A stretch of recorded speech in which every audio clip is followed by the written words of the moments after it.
Hi folks, we're going to take a look at this example of determining a derivative where the chain rule is going to be needed more than once. All right, so I'm going to show a few more steps than I normally do, just to make sure we understand the process. All right, so remember that the chain rule is about finding the derivatives of composite functions.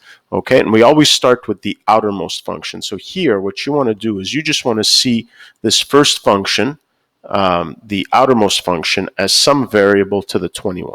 Okay, so usually the first one we use is going to be u, so I'm going to call this whole thing u, and the idea is to take the derivative of u to the 21 with respect to u. Okay, and then you're going to multiply that by the derivative of u with respect to x. Okay, so the interior function. Now we'll get to the interior function in a second. All right, so here, this is a nice easy derivative to take, and again, that's the whole point of the chain rule, is that it takes this very complex function and turns it into a series of simple derivatives, because this is just 21u to the 21 minus 1 is 20. Okay, now in the end we don't want this variable u. That's just sort of a placeholder variable, what we call an intermediary variable. So what we're going to do is we're going to replace u by this whole expression in the next step. All right, so now we have to take the derivative of this inside function with respect to x, but the first thing I see is the inside function is made up of a subtraction. So we know that the derivative of a difference is just the difference of the individual derivatives. All right, but the other thing I notice is that each of these individual components is itself a composite function. Okay, so in this case here, I see that I'm going to think of it as some variable to the 1/2. Okay, and this is going to be some variable, some variable to the 10.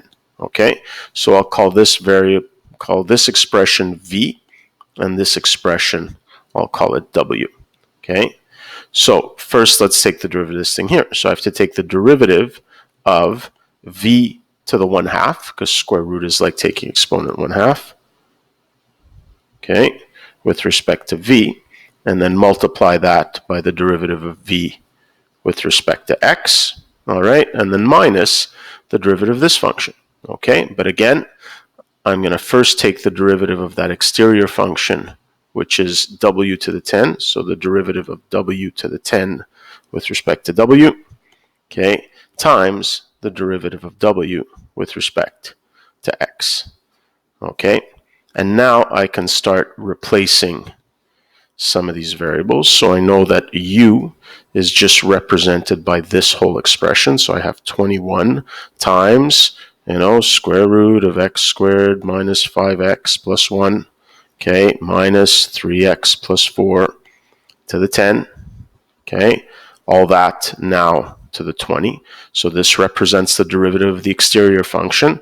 And now let's go take these derivatives. The derivative of v to the 1/2 is just 1/2 v to the negative 1/2. And what's the derivative of v with respect to x? Well, this is just a polynomial, nice and easy. It's just going to be 2x minus 5.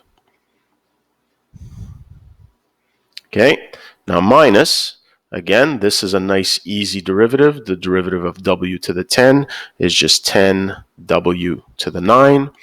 And now take the derivative of w with respect to x is just equal to 3.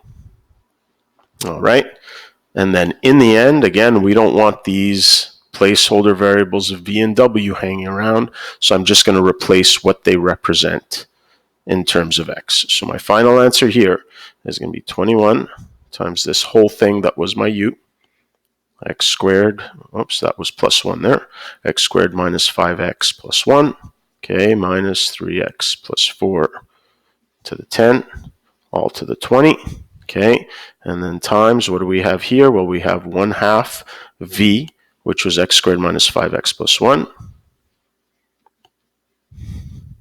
to the negative 1/2, times 2x minus 5, and then finally minus 10 times w, which was just 3x plus 4, all to the 9, and then times the derivative of w, which is 3.